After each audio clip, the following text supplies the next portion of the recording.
Halo, selamat malam. Selamat datang di Wall Podcast. Ini adalah episode ke-16, masih dari bulan Juli 2020. Sekarang tanggal berapa ini, hari Selasa? Tanggal 28 jam setengah 3 pagi. Kali ini aku bakal ngebahas tentang kecewa. Karena jadi ceritanya kemarin itu pengen bikin podcast dengan tema baru yang kayak aku ngasih pertanyaan via VN di WhatsApp gitu kan. Terus temen yang aku ajak tuh Mbak Arin. Barangkali nanti Mbak Arin dengerin podcast ini ya. Dia jawab pertanyaannya pakai VN, tapi ternyata setelah direkam tuh hasilnya nggak memuaskan gitu loh, nggak seperti yang diinginkan. Jadinya kayak fail. Jadinya gagal. Jadi ya kita diskusikan di sini aja ya. Tak lagi aku pakai aksen yang biasa aku pakai di sini. Ku jelaskan, ku gamblangkan yang menurut Mbak Arin kecewa itu apa dan yang menurutku sendiri. Mumpung masih 1 hari jadi belum lupa gitu kan ya. Jadi kalau menurut Arin, temanku itu, dia nggak pernah ngerasain kecewa yang bener-bener kecewa gitu loh ke cowok atau pasangan atau lawan jenis lah yang ketemu sama dia dan pernah berhubungan sama dia. Dia nggak pernah ngerasain yang namanya kecewa banget. Jadi dia kecewanya kayak, oh ya udah, orang-orang tuh datang dan pergi. Jadi ya dia punya hak buat tetap tinggal atau dia punya hak juga buat pergi gitu. Tapi kalau ke teman-temannya, jadi ceritanya dia itu se sepemahamanku aja ya, sedapatku yang dia ceritakan ke aku kemarin. Soalnya ya pasti bisa kurang bisa lebih kan. Jadi dia cerita kalau dia dulu semasa SMP itu pernah punya temen yang mereka tuh udah kayak saudara, udah deket banget gitu, berdua bertiga kemana-mana. Dan setelah lulus SMP masuk ke SMA itu teman-temannya itu pada menghilang, pada nggak ada kabar, pada nggak mau ngechat gitu kan. Dan pada akhirnya dia merasa kecewa karena kenapa gitu loh. Dia bertanya-tanya juga kan, kenapa teman-teman yang dulunya bisa sedekat itu sekarang kok malah jadi sejauh ini gitu. Yang dia kasih tahu ke aku. Terus ya jawab ala kadarnya kan, tak jawab. Ya biasa sih kalau kalau temen tuh emang kayak gitu, apalagi temen-temen yang sekolahnya udah beda gitu biasanya kan. Kalau masih satu sekolahan waktu ngelanjut SMA, waktu kuliahnya itu it's okay lah. Kadang kan emang ngejauh tapi kita tahu dia ngejauhnya karena apa. Mungkin karena emang beda UKM, beda jurusan. Tapi ketika main ya tetap bareng-bareng lagi. Nah, kalau udah beda sekolah atau beda kampus tuh biasanya ngilang-ngilang sendiri gitu loh. Kayak nggak tahu dah kenapa tiba-tiba susah buat dikontakin, susah buat dihubungin. Ketika pulang pun karena sekolah atau kampusnya udah beda, kadang kan jam pulangnya beda juga kan. Belum lagi ketika dia ikut OSIS kah atau dia ikut UKM kalau di kampus, yang berbeda dari apa yang kita lakukan di kampus kita atau di sekolah kita, jelas udah beda banget gitu. Nah itu yang bikin si Arin ini kecewa gitu ke teman-temannya. Nah jadi ya tak jawab, ya biasa aja kalau temennya emang kayak gitu. Karena kan segala sesuatu, kalau menurutku pribadi tuh segala sesuatu yang ada di luar kehendak kita itu emang nggak bisa kita atur gitu loh. Kita nggak punya hak buat ngatur mereka, dan bukan tanggung jawab kita juga buat ngerubah apa yang mereka mau gitu kan. Jadi kalau ada orang yang datang ya monggo, kalau ada orang yang pergi ya silahkan gitu kan. Sebagai individual ya kita, yang kita perlu perhatikan ya diri kita sendiri gitu kan. Jadinya ya ya udahlah, kalau orang-orang mau pergi toh bisa nyari teman baru gitu kan, sosialisasi lagi, mulai dari awal lagi, nggak apa-apa, yang penting ya bisa dapat lagi. Itu kalau cerita kecewa dengan temen versinya Arin. Soalnya dia ceritanya tuh kemarin pendek banget. Belum pernah nge-podcast gitu kan. Jadi kayak bingung mau nyampaikan apa. Sebenarnya bagus suaranya juga tenang gitu, kalem. Cuma nggak tahu kenapa pas di-record tuh suara dia jadi kayak latar belakangnya tuh ribut banget gitu. Itu kalau yang versi si Arin tadi temanku ya. Nah, kalau kecewa versiku sendiri adalah ya sama sih, masih berhubungan dengan temen juga. Cuman bedanya adalah kalau dia tadi kan ketika lingkungannya itu masih sekolah. Nah, kalau aku lingkungannya itu ketika udah lulus lah, anggap udah bekerja gitu kan, udah punya kehidupannya masing-masing. Yang aku kecewain dari beberapa temen itu adalah ketika mereka sudah punya kehidupannya sendiri,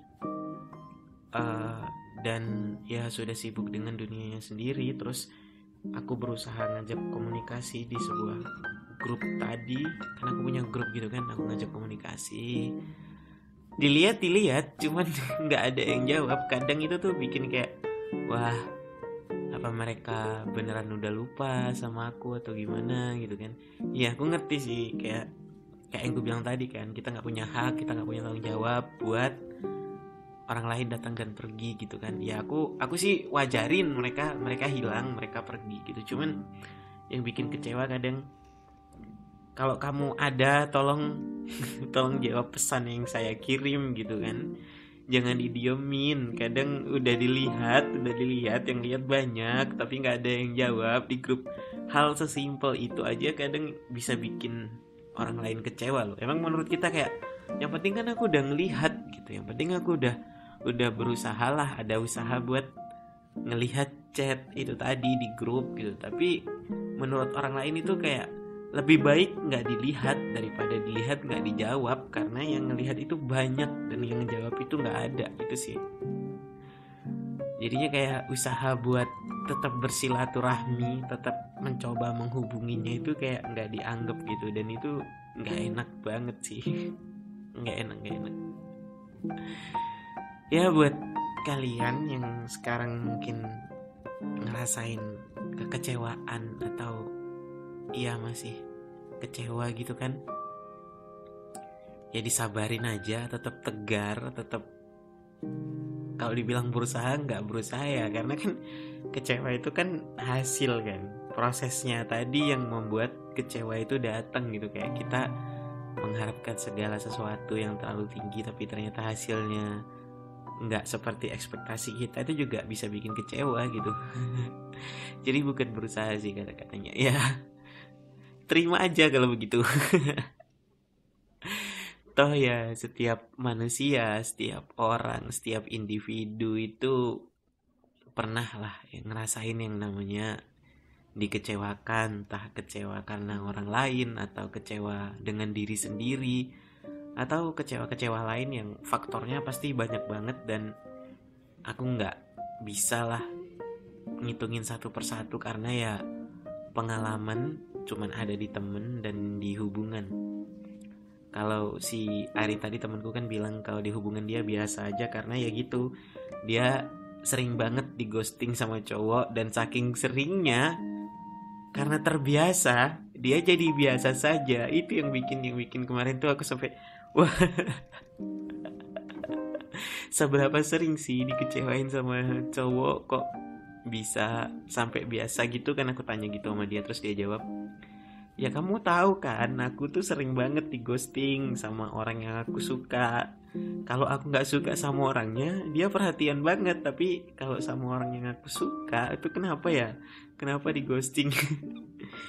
itu relate banget sih di kehidupan yang sekarang itu kan. Nggak tahu kenapa ketika kita lagi suka sama orang, kita lagi pingin lah deket sama dia gitu kan, kok orang itu berusaha kayak kelihatan ngejauh gitu kan. Kayak tiba-tiba di chat pagi jawabnya siang atau jawabnya sore gitu. Tapi kalau sama orang yang kita nggak suka, sama orang yang kita nganggapnya biasa aja, malah kita ngechat kapan langsung dibalas gitu loh. Nggak sampai 5 detik udah dibalas, udah pas respon banget gitu. Itu kenapa ya kayak gitu?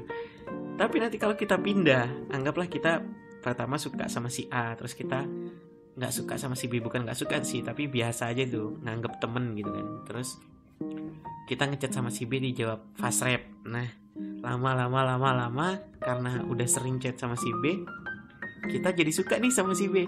Tapi kenapa siklus tadi tuh berulang lagi, malah si B yang awalnya fast respon jadinya slow respon, yang A ini tadi yang udah kita anggap biasa aja malah jadinya fast respon.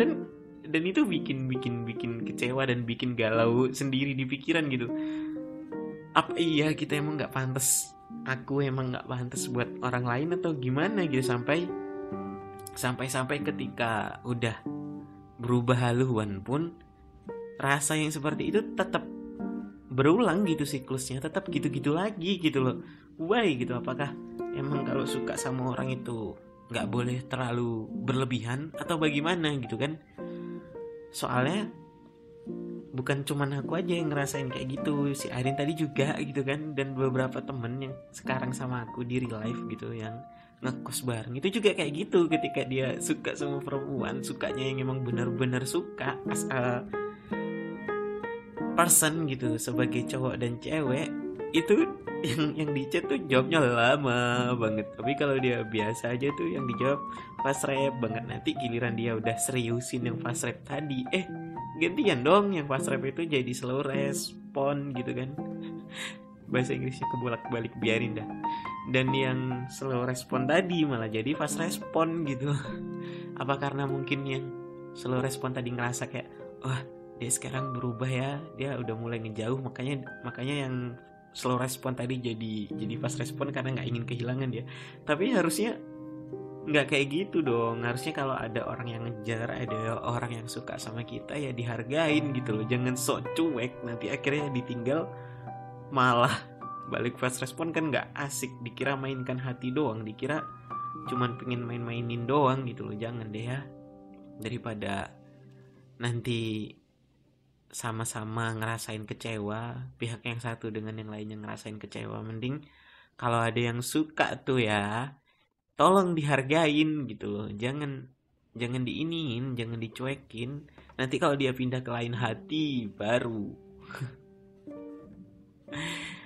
Kalau aku sih ngerasain kecewa, aduh kalau ngomongin kecewa sih banyak banget pasti di dalam suatu hubungan itu ya, kalau di aku pribadi gitu. Tapi yang paling kerasa sekarang itu adalah, jadi ceritanya gini, aku bukan pernah sih, tapi masih lah mungkin ya sampai sekarang masih suka dengan perempuan sejak 2011. Gila banget, 2011 sampai ini 2020 gitu kan.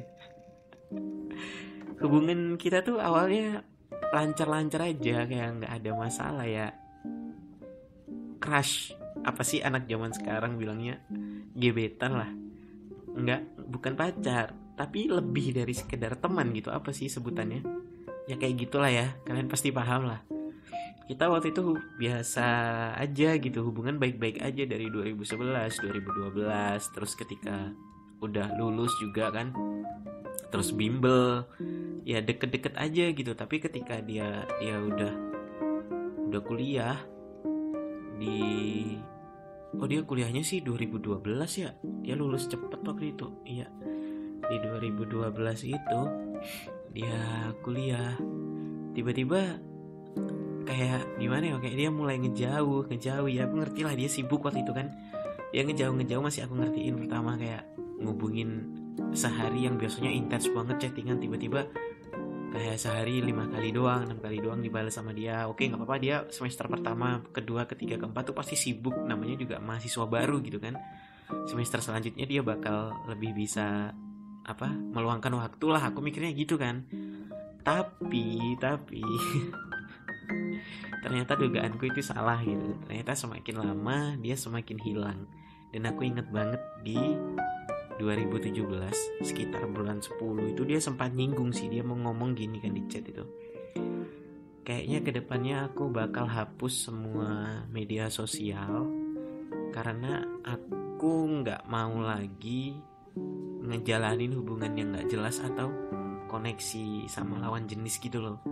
Jadi dia kan anaknya tuh lurus banget, kayak kalau nikah ya nikah aja, jangan pacaran. Makanya sejak awal kita Ya mungkin aku doang sih yang ngerasain dia jadi gebetanku, dia enggak gitu, dia mungkin nganggapnya teman juga, teman aja gitu kan. Ya udahlah, biarpun satu sisi setidaknya aku pernah nganggep dia gebetan gitu gitu, biarpun rasa sukanya sampai sekarang, tapi ya udah enggak lah, soalnya dia sendiri yang memilih pergi kan. Jadi ketika dia udah ngomong gitu tadi di chat gitu, terus di bulan 11 itu dia tiba-tiba di akhir bulan 11 itu dia tiba-tiba hilang. Hilang gitu aja kayak tanpa kabar. Aku chat, aku telepon, sampai ku SMS. Berkali-kali aku teleponin, cuman di chat centang biru dua, berarti kan diterima, cuman nggak dibales. Gitu terus berhari-hari aku SMS juga udah terkirim, aku telepon sampai sampai berpuluh-puluh kali lah. Ada aku usaha mungkin sekitar sebulan ya. Jadi di akhir bulan 12 itu akhirnya nomorku diblok. Di media sosial juga diblok, dia hapus akun, sampai aku nggak bisa nyari nyari akunnya lagi gitu. Add-nya nggak ada di Instagram, Facebooknya juga udah nggak ada, semua foto-fotonya dihapus, kenangan tentang dia, terus status-statusnya di Facebook dihapusin, di Instagram juga gitu. Dan ya udah, berarti kan dia emang nggak nganggep aku siapa-siapa. Waktu itu aku baru sadar, berarti dia emang nggak nganggep aku siapa-siapa selama ini tuh. Ya cuman aku doang gitu yang suka ke dia, dia nggak pernah ngerasain hal yang sama. Akhirnya di 2018 awal tuh kan, inget di Januari tuh ketika orang ngerayain tahun baru, disitulah hancur-hancurnya aku. Soalnya orang yang udah aku suka sejak lama, yang emang aku berharap masa depan bisa sama dia, ternyata dia nggak pernah ngerasain hal yang sama. Jadi aku kayak ngerasa bodoh banget gitu loh, ngerasa bodoh banget bisa punya feeling itu ke dia waktu itu ya. Waktu itu aku ngerasa bodoh banget gitu. Akhirnya tahun berganti ke 2019, terus ya beberapa kali dia pernah aktif di grup alumni, tapi itu ketika dia ngechat akunya yang nggak balas. Nanti ketika aku ngechat di grup, dianya yang nggak balas, terus saja gitu. Sampai akhirnya di akhir 2019 itu aku putuskan buat ngehapus kontak dia, ngehapus nomor dia di WhatsApp, di sampai waktu itu aku hapus akun kan, supaya ya bisa lupa. Nggak bisa lupa sih, kalau lupanya nggak, cuman setidaknya bisa menghapus dia lah, nomor dia itu. Soalnya kan kalau aku nggak hapus nomornya dia, story WhatsAppnya itu tetap ada dong gitu kan. Karena waktu itu habis diblok di 2018 itu, pas 2019 pertengahan mungkin ya, dia unblock. Tapi dia unblocknya kayak ya udahlah ya gitu, kayak aku juga nggak tahu kalau dia unblock. Taunya itu ketika dia online dan udah ada fotonya di WhatsApp tuh. Berarti aku udah di unblock. Waktu itu enggak aku chat sih, cuman lihat dia online gitu, lihat dia online, kebetulan dia online. Dan ya itu pertama kalinya dia nggak unblock. Itu masih SW-nya belum belum dibukain. Baru ketika di grup itu aku sering ngechat gitu kan, di grup alumni itu, baru SW-nya dibukain sama dia.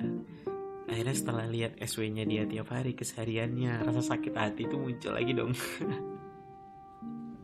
Terus ya gitu, di akhir 2019 akhirnya aku hapus semua kontak dia.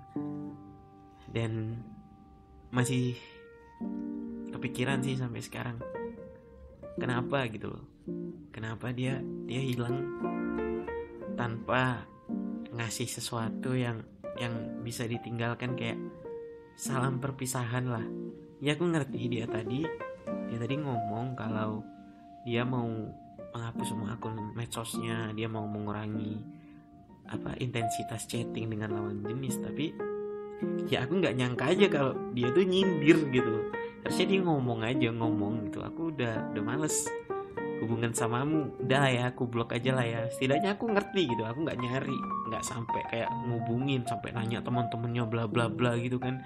Nggak sampai orang gila ya, nggak sampai kayak orang gila gitu loh, berusaha segitunya buat nyari informasi tentang dia. Waktu itu posisinya aku udah di Malang, dia di Sumatera. Kalau masih sama-sama di Sumatera seperti dulu sih nggak apa-apa gitu kan, bakalan ku datengin rumahnya gitu, jadi aku tahu alasannya apa. Tapi kalau udah kayak gini kan susah ya, masa apalagi waktu itu kuliah lagi padat-padatnya kan.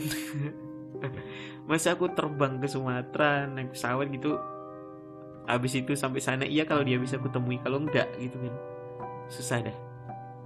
Ya kecewa terbesar mungkin yang pernah kurasain sampai sekarang, yang pertama kali gitu kan.